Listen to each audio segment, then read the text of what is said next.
Hello everyone, I hope you all are doing fine. Welcome to all of you on my YouTube channel. My name is Shweta Sharma and today in this video we will be discussing about carbuncle. Carbuncle, as you all know, this is very important question in general surgery from 5 marks aspect. Generally theory में तो ये पूछा ही पूछा जाता है. Along with that this is very important question from viva aspect also. See theory में तो आपको डायरेक्ट क्वेश्चन दिया जाता है व्हाट इज कार्बंकल. वाइवा में आपसे 2 क्वेश्चन इससे रिलेटेड बहुत इंपॉर्टेंट होते हैं. एक तो होता है किन पेशेंट्स में carbuncle is very common and second question होता है what is it's treatment plan. तो ये दोनों पॉइंट एंड थ्योरी एग्जाम से 5 मार्क्स के अंदर आपको कार्बंकल के बारे में क्या क्या लिखना है, कार्बंकल क्या होता है, इसकी बेसिक अंडरस्टैंडिंग, ये सभी क्वेश्चन आज इस वीडियो में हम डिस्कस करने वाले हैं. So these are the headings जिनको आपको अगर कार्बंकल पे क्वेश्चन आता है तो ये तो आपको लिख के आने हैं. ओके, जिसमें first of all is definition कि भाई ये कौन सा इन्फेक्शन होता है, कहाँ पे होता है. ये जनरली सबक्यूटेनियस टिश्यू में होता है. ओके, उसके बाद नेक्स्ट क्वेश्चन आता है इटियोलॉजी कि भाई इसके रीजंस क्या क्या होते हैं, इसके जो कॉजेटिव ऑर्गेनिजम्स होते हैं वो कौन से होते हैं. देन कॉमन साइट्स कि किन किन साइट्स पे ये कॉमनली पाया जाता है. देन पैथोफिजियोलॉजी कि भाई शुरू कहाँ से होता है एंड देन फाइनली क्या बनता है इसका, इसकी जो सीवियर कंडीशन होती है वो कैसे आती है. देन कॉम्प्लिकेशंस कि भाई इसका अगर ट्रीटमेंट सही टाइम पे ना हो then what will be the complications. And then finally method of treatment कि हम इसमें क्या क्या ट्रीटमेंट करेंगे. So these all headings you have to write down in the question of carbuncle. तो यहीं पे एक और इम्पॉर्टेंट बात मैं यहाँ पे बता देती हूँ. General surgery and general medicine in दोनों में कोई भी क्वेश्चन क्यों ना आए, कोई भी डिजीज़ क्यों ना आए, कोई भी सिंड्रोम या फिर कोई भी डिसऑर्डर किसी भी क्वेश्चन आए उसके अंडर आपको ये हेडिंग्स तो ज़रूर लिख के आनी होती है. ओके, फॉर एग्जांपल अगर आपका जनरल मेडिसिन में क्वेश्चन आता है एंडोकार्डाइटिस पे, तो एंडोकार्डाइटिस में भी आपको यही हेडिंग्स लिख के आनी होती है. सबसे पहले what is its definition, what is endocarditis, what are the etiologies, then pathophysiology. अब कॉमन साइड तो आपको पता ही है ना एंडोकार्डाइटिस में क्या होता है, जो हमारी हार्ट की इनर मोस्ट कवरिंग होती है उसमें इन्फेक्शन होना और जनरली जो हमारे हार्ट के वॉल्स होते हैं उन पे. Then it's pathophysiology, clinical features कि भाई क्या क्या साइंस एंड सिम्टम्स आते हैं पेशेंट में. Then complications and then finally treatment. तो ये सभी headings general surgery and general medicine के हर एक क्वेश्चन में आपको लिख के आनी है. ऑलराइट, तो चलिए यहाँ पे हम स्टार्ट करते हैं कार्बंकल के बारे में. And yes, before starting the video if you are new to the channel make sure to subscribe the channel और उसी के साथ बेल आइकन ज़रूर प्रेस करना so that you can get every update. Now let's get started. तो यहाँ पे है definition. What is carbuncle. Carbuncle is an infective gangrene of subcutaneous tissues. Okay, जो हमारे सबक्यूटेनियस टिश्यूज होते हैं उनका इन्फेक्टिव गैंग्रीन यानी कि नेक्रोसिस हो जाना that is called as carbuncle and it is caused by staphylococcus aureus. तो ये आपको इटियोलॉजी में लिखना है. It is caused by staphylococcus aureus. यहाँ पे आप डायग्राम में देखिए, सबसे ऊपर हमारी लेयर होती है एपिडर्मिस, उसके बाद डर्मिस और सबसे नीचे सबक्यूटेनियस फैट टिश्यू. ठीक है, और जो हमारा हेयर फॉलिकल होता है यहाँ से वो सबसे ऊपर वाली लेयर में हेयर की फॉर्म में निकलता है. ठीक है, अब जब भी कोई हमें ट्रोमा होती है या फिर कोई इंजरी होती है तो हमारी एपिथेलियम में डिसकंटिन्यूटी क्रिएट हो जाती है जिसमें से फिर बैक्टीरिया हमारी बॉडी में एंटर करते हैं. राइट, अब कार्बंकल के केस में कौन से बैक्टीरिया हैं जो इटियोलॉजिकल फैक्टर हैं, those are staphylococcus aureus. Right, तो जब ये बैक्टीरिया हमारी बॉडी में एंटर करते हैं तो सी जहाँ पे हमारे हेयर फॉलिकल की ओपनिंग होती है वहीं पे हमारी सिबेशियस ग्लैंड्स होती हैं. ठीक है, अब जो बैक्टीरिया एंटर करेगा तो वहाँ पे जो टिश्यू है उसमें इन्फ्लामेशन होगी. राइट, तो अब ये इन्फ्लामेटरी साइन आएंगे, रेडनेस होगी, स्वेलिंग होगी, रूबर, ट्यूमर, जो भी आपने इन्फ्लामेशन के साइन पढ़े हैं. ठीक है, उसके बाद यहाँ पे इन्फेक्शन बढ़ता जाता है. तो यहाँ पे आप देख सकते हो जो ये इन्फेक्शन था वो इतना बढ़ गया है कि जो ये सराउंडिंग टिश्यू है इसका नेक्रोसिस होना स्टार्ट हो जाता है. अब नेक्रोसिस होके टिश्यू नेक्रोसिस के बाद क्या बनता है, पस बनती है. तो दिस इज पस और ये हमारे हेयर फॉलिकल को भी इन्वॉल्व कर रही है. इसको यहाँ पे नाम दिया है boil. Okay, this is furuncle with abscess. अब यहाँ पे आप डायग्राम में देख सकते हो next this is carbuncle. Carbuncle कैसे बना, बहुत सारे एब्सेस, यहाँ पे देखो एक फॉलिकल, सेकंड, थर्ड, अब यहाँ पे 3 हेयर फॉलिकल इकट्ठे यहाँ पे कनेक्ट हो रहे हैं, इंटरकनेक्ट हो रहे हैं, तो यहाँ पे 3 एब्सेसेस इंटरकनेक्ट हो रहे हैं। तो बहुत सारे एब्सेसेस जब एक दूसरे से मिलके ज़्यादा टिश्यू का नेक्रोसिस कर रही हैं तो that is called as carbuncle. So the definition of carbuncle will be carbuncle is an infective gangrene of subcutaneous tissue caused by Staphylococcus aureus। यहाँ पे दोबारा भी इन्होंने दिया हुआ है, this is a group of multiple abscesses which are intercommunicated. तो बहुत सारे एब्सेसेस इंटरकम्युनिकेटेड होते हैं कार्बंकल में। अब यहाँ पे ये क्वेश्चन बहुत इंपॉर्टेंट है, वाइवा में जनरली आपसे क्या पूछा जाता है कि कौन से पेशेंट्स में कार्बंकल की कंडीशन बहुत कॉमन होती है। तो इसमें आपको क्या लिखना है, patients which are suffering from diabetes, poor immunity और रेडियोथेरेपी, इन तीनों पेशेंट्स में कार्बंकल की कंडीशन बहुत कॉमन होती है। Okay, so patients suffering from diabetes, patients who are immunocompromised and patients undergoing radiotherapy.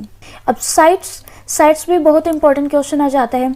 तो साइट में कहाँ पे कॉमन होता है, सी जहाँ पे भी ब्लड सप्लाई कम होती है उन टिश्यूज में कार्बंकल के चांसेस ज़्यादा होते हैं। ठीक है, तो यहाँ पे nap of the neck, back and shoulder.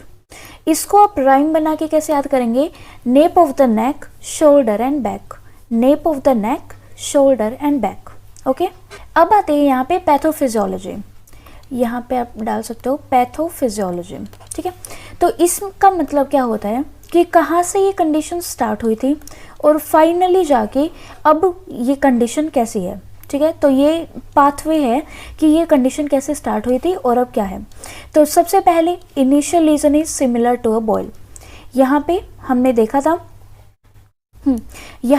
देखा था सबसे पहले नॉर्मल कंडीशन थी, ट्रोमा वगैरह होके बैक्टीरिया एंटर किया, फिर पिंपल बनी, उसके बाद बॉयल्स। ठीक है, बॉयल क्या होता है, फ्रंकल जो हमारा ये हेयर फॉलिकल है विद एब्सेस यानी कि पस फॉर्मेशन के साथ। ठीक है, तो सबसे पहले बॉयल बनता है, देन मल्टीपल एब्सेसेस इंटरकम्युनिकेट करते हैं and then it forms carbuncle. तो यहाँ पे as you can see initial lesion is similar to boil. उसके बाद फिर क्या होता है, जो एब्सेस है वो और ज़्यादा इंक्रीज होने लगता है। क्यों, क्योंकि और ज़्यादा टिश्यू का नेक्रोसिस होने लगता है। So necrosis of subcutaneous fat tissue. ठीक है, उसके बाद फिर क्या होगा, multiple intercommunicated abscesses will form और ये सभी सीव लाइक ओपनिंग इनकी दिखेगी। कैसे, अब यहाँ पे फॉर एग्जांपल बहुत सारे एब्सेसेस हैं। ठीक है, अब एब्सेस की ओपनिंग कहाँ पे होती है, सबसे सुपरफिशियल लेयर पे यानी कि एपिडर्मिस में। तो यहाँ पे हम अगर ऊपर से इस टिश्यू को देख रहे हैं तो these will be the openings of the एब्सेसेस, right. तो ये अब कैसा बना है, जो हमारी चाय छानने वाली छलनी होती है उसकी तरह ये दिखेंगे। तो that's why it is called as sieve like openings. इसे हम क्रिब्रिफॉर्म अपीयरेंस भी कहेंगे। क्रिब्रिफॉर्म का भी यही मतलब होता है जिसमें बहुत सारे होल्स हों। सबसे पहले हमने डेफिनेशन लिखी, देन एटियोलॉजी। डेफिनेशन में क्या है, this is infective gangrene of subcutaneous tissue caused by Staphylococcus aureus, common site nap of the neck, shoulder and back. Cool. अब यहीं पे आपको डायग्राम भी बनाना है, क्योंकि डायग्राम बनाने का आपको जहाँ पे भी मौका मिले बिल्कुल नहीं छोड़ना है। ओके, तो यहाँ पे आप basically nap of the neck region पे आपको डायग्राम बनाना है। यहाँ ये तो है बैक ऑफ द हेड, यहाँ पे आप हेयर बना दीजिए, then neck and these will be shoulder. और यहाँ पे मल्टीपल एब्सेस ओपनिंग्स और बीच में स्लव ब्लैकिश टाइप, ज़्यादा नहीं है, ऐसे ही आपको ये जस्ट बनाना है। ठीक है, और यहाँ पे आपको मार्किंग कर देनी है carbuncle at nape of the neck. Then we did pathophysiology और अब हम क्या करेंगे, क्लिनिकल फीचर। तो क्लिनिकल फीचर में सबसे पहले कि भाई किन पेशेंट्स में ये कॉमन होता है, तो diabetic patients, immunocompromised patients and patients who are undergoing radiotherapy. Now severe pain और स्वेलिंग की कंडीशन इसमें होती है। क्यों, क्योंकि यहाँ पे मल्टीपल एब्सेस फॉर्म हो रहे हैं, इन्फेक्शन बहुत ज़्यादा है, इसलिए सिवियर पेन और स्वेलिंग की कंडीशन होगी। Fever with chills and rigor. उसके बाद surface is red, angry looking like a red hot coal, यानी कि यहाँ पे रेड तो नॉर्मल इन्फ्लामेशन में होती ही होती है, पर यहाँ पे बहुत ज़्यादा इन्फ्लामेशन है, प्लस यहाँ पे नेक्रोसिस भी हो रहा है। ठीक है, तो यहाँ पे ब्लैकिश और रेडिश इन दोनों की मिला के रेड हॉट कोल टाइप अपीयरेंस आएगी। सराउंडेड विद इंड्यूरेटेड एरिया, इसका जो सराउंडिंग में टिश्यू होगा उसको आप अगर प्रेस करके देखेंगे तो इंड्यूरेटेड यानी कि फर्म, थोड़ा सा हार्ड आपको फील होगा। क्रिब्रीफॉर्म अपीयरेंस, क्रिब्रीफॉर्म मैंने आपको बताया था मल्टीपल एब्सेस ओपनिंग्स होंगी, उसकी वजह से क्रिब्रीफॉर्म अपीयरेंस लगेगी। At the end development of large crateriform ulcer with central slough, और अल्टीमेटली जब बहुत ज़्यादा सीवियर कंडीशन जब हो जाएगी तो बीच का जो एरिया है मैंने आपको बताया था कि वहाँ पे नेक्रोसिस होगा और उसकी वजह से पस फॉर्म होगी। पस को हम कहते हैं स्लफ, यानी कि नेक्रोटिक टिश्यू, उसके अंदर जो किल्ड बैक्टीरिया हैं ये सभी मिला के स्लफ को फॉर्म करेंगे। नाउ द कॉम्प्लिकेशंस, यानी कि अगर पेशेंट ट्रीटमेंट नहीं कराता है then what will be the complications. सबसे पहले हमने देखा था कि डायबिटिक पेशेंट्स में कार्बंकल की कंडीशन बहुत ज़्यादा होती है, तो डायबिटिक पेशेंट्स अगर कार्बंकल का ट्रीटमेंट नहीं कराएं तो then it will lead to diabetic keto acidosis. उसके बाद नेक्रोसिस ऑफ स्किन, क्योंकि हमें पता है कि कार्बंकल में नेक्रोसिस यानी कि गैंग्रीनस पार्ट बन जाता है, तो नेक्रोसिस की वजह से फिर फर्दर क्या होगा, एक्यूट इन्फेक्टिव गैंग्रीन, ठीक है, एक्यूट कंडीशन में होगा। पर उसको भी ना कराए तो फिर सेप्टिसेमिया और टॉक्सेमिया की कंडीशन आ जाती है। तो ये सभी कॉम्प्लिकेशंस आपको लिख के आनी है। नाउ द ट्रीटमेंट वाला पार्ट आपको थ्योरी के लिए तो करना ही करना है, प्लस वाइवा के लिए भी बहुत ज़रूरी होता है। तो सबसे पहले हमने पढ़ा था कि डायबिटिक पेशेंट्स में कार्बंकल की कंडीशन बहुत ज़्यादा होती है, इसलिए सबसे पहले हम डायबिटीज़ की कंडीशन देखेंगे, अगर है तो उसको हम कंट्रोल करेंगे और इसको हम प्रेफर करते हैं इंसुलिन के इंजेक्शन से। देन अब हमें पता है कि कार्बंकल किसकी वजह से होता है, स्टेफाइलोकोकस ऑरियस बैक्टीरिया की वजह से, तो हम एंटीबायोटिक्स देंगे यहाँ पे, ठीक है। For example vancomycin intravenously. अब यहाँ पे हम इंट्राविनसली क्यों दे रहे हैं, क्योंकि यहाँ पे नॉर्मल एब्सेस नहीं है, यहाँ पे है सीवियर, बहुत सारे एब्सेसेस कार्बंकल की फॉर्म में है, ठीक है। तो यहाँ पे बहुत ज़्यादा इन्फेक्शन है, इसलिए हमें कुछ ऐसा मोड ऑफ ट्रीटमेंट चूज करना पड़ेगा जो एट द स्पॉट काम करे। That's why we will prescribe the antibiotics IV route only, ठीक है। उसके बाद जनरल हेल्थ पेशेंट का वो इम्प्रूव करना पड़ेगा। अब अगर हमें किसी पेशेंट में हीलिंग के साइन दिख रहे हैं, यानी कि अगर पेशेंट इनिशियली स्टेज पे ही आपके पास आ जाता है, देन हम क्या करेंगे, उसको सेलाइन ड्रेसिंग करके और ओपन छोड़ देंगे उसको हीलिंग के लिए, ठीक है। या फिर हम कैसे देख सकते हैं कि वहाँ पे कार्बंकल ज़्यादा नहीं फैल रहा है, वहाँ पे जो टिश्यू है, हमने पढ़ा था कि कार्बंकल के केसेस में बीच में स्लफिंग हो जाती है यानी कि टिश्यू नेक्रोसिस हो जाता है, वो हमें चेक करना है। अगर सॉफ्टनिंग नहीं है उन केसेस में भी हम सिंपल सेलाइन ड्रेसिंग करके उसके बाद ओपन छोड़ देंगे फर्दर हीलिंग के लिए। Now complete resolution it can take approx 10 to 15 days. 10 से 15 दिन के बाद हम पेशेंट को रिकॉल पे डालेंगे। नाउ द सर्जिकल ट्रीटमेंट, वो था इनिशियल स्टेज के लिए ट्रीटमेंट। अब अगर कंडीशन ज़्यादा सीवियर हो जाती है तो ऐसे केसेस में हमें क्या करना है, सबसे पहले cruciate incision will be preferred.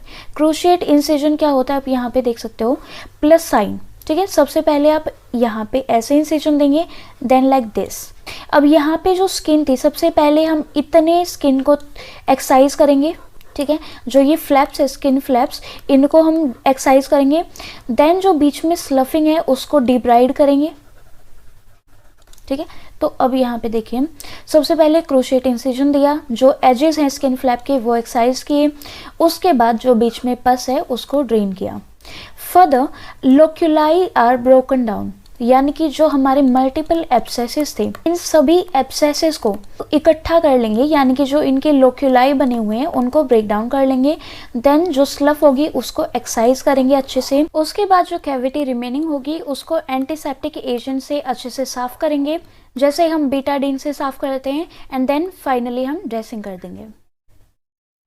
यहाँ पे आप देख सकते हो this is cruciate incision and debridement. तो यहाँ पे सबसे पहले हमने इंसिजन दिया, क्रोशिएट इंसिजन। देन जो स्किन के एजेस थे उनको हमने हटाया, उनको एक्सरसाइज किया। देन जो हमारी पस थी बीच में से उसको हमने एक्सरसाइज किया। फर्दर जो अंदर लोक्यूलाई थे एब्सेस के उनको हमने ब्रेक डाउन किया और जितनी भी स्लफ बनी उसको हमने निकाला, ठीक है।